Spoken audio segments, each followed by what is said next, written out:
Statements by ministries. Minister of Economic Development and Growth. Well, thank you, Mr. Speaker. In that long list of guests that I read out, there was one that showed up that I thought might come, but I didn't see her until I looked over here, and I see her. It's Pauline Browse, former MP from Scarborough Centre and a real champion for the Rouge. Great to have you here, Pauline. Mr. Speaker, located within Canada's most populated and culturally diverse metropolitan area, the Greater Toronto Area, the Rouge National Urban Park became Canada's first ever national urban park on May 15, 2015. This incredible achievement is nearly 30 years in the making. I was fortunate enough to be back in 1990 to be here in this place working under the David Peterson government that made the initial promise to save the Rouge Valley. And many of us, some of us at least, not all of us here, in fact not a lot of us here, were here during those days, but Jim Bradley and Monty Quinter I know were, and I think they may be the only members that were existing members at that time. It took sheer determination, passion and devotion from countless individuals and groups to make this a reality, to keep expanding the boundaries of the park, to ensure that ecological protection of this incredibly diverse natural area, and to protect large tracts of rare Class 1 farmland, the richest, rarest, and most fertile in Canada, and ensure our farmers that have been there for generations continue growing the food that we rely on.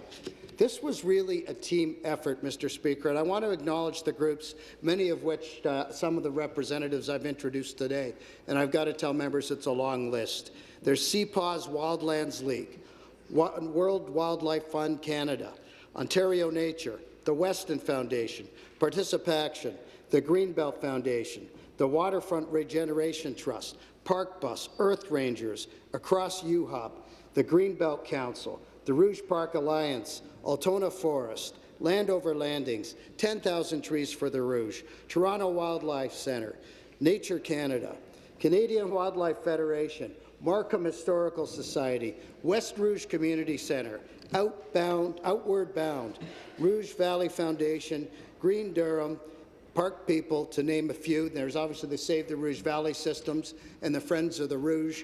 Mr. Speaker, that's a long list of volunteers and people and organizations that have played an important part in the establishment of this park. And, Mr. Speaker, I bet you won't believe, but I probably missed out others there as well. Now, I don't want to single out any individuals here today, but there are a few that I think need to be singled out, Mr. Speaker. Those that were there from the very beginning, that led the initial charge to protect the Rouge. One of them I've introduced already, Gloria Reisler. Her comrades, Jim Robb and Kevin O'Connor, weren't able to make it here, but I want them to be acknowledged as well. Others as well that were involved with that original group that started this journey, and I think ought to be acknowledged today. These truly are the friends of the Rouge watershed, Mr. Speaker. They were the folks that, in extreme resistance, never gave up on the dream of preserving the Rouge lands for future generations. I also want to acknowledge a good friend and long-standing somebody who's been a long-standing commitment of the Rouge, and that's Councillor Glenn de Bearmaker. I think he should be acknowledged for his efforts as well. Mr. Speaker, when it comes down to us, this is not only a personal fight for me, but a personal fight for all of us, I think, in this chamber. I began working on this issue many years ago with community leaders back in 1987 as a staffer for then MPP Frank Faubert, another strong Rouge advocate. I've had the privilege of being a proud champion for the preservation of the Rouge ever since. And as such, Mr. Speaker, I feel privileged to have made those contributions. But the true heroes are Jim, Gloria, Kevin, and the hundreds, if not thousands, of volunteers who have dedicated much of their lives to these efforts. Our efforts, Mr. Speaker, have been well worth it. I think it's an exciting, lasting legacy for our kids and our grandkids, the future of our community, province, country, and indeed our planet. Members will recall our fight for strengthened federal legislation that made ecological integrity the primary consideration for any future decisions about the Rouge. They'll recall as well that we refused to release our lands until that crucial condition was met. This was no easy fight, and we endured a lot of severe rhetoric during that time, but we stood our ground, and, Mr. Speaker, we've succeeded. On June 19, 2017, The Rouge National Park Act was amended to include ecological integrity as the first priority when managing the park. I want to acknowledge as well the leadership of the federal government. The current federal government listened to our concerns and responded. I very much appreciate their commitment, and I'm confident that the Rouge lands will now be in very good hands. Rouge National Urban Park celebrates the diversity of the Rouge's natural and cultural landscapes, its unique urban setting, the presence of working farms in the park, and the opportunities for connection, stewardship, community engagement, and volunteerism. The park is home to amazing diversity, a rare Carolinian forest, and geological rock formations from the interglacial age that are internationally significant. The park is also the keeper of human history, dating back more than 10,000 years, including some of Canada's oldest known Indigenous sites and travel routes.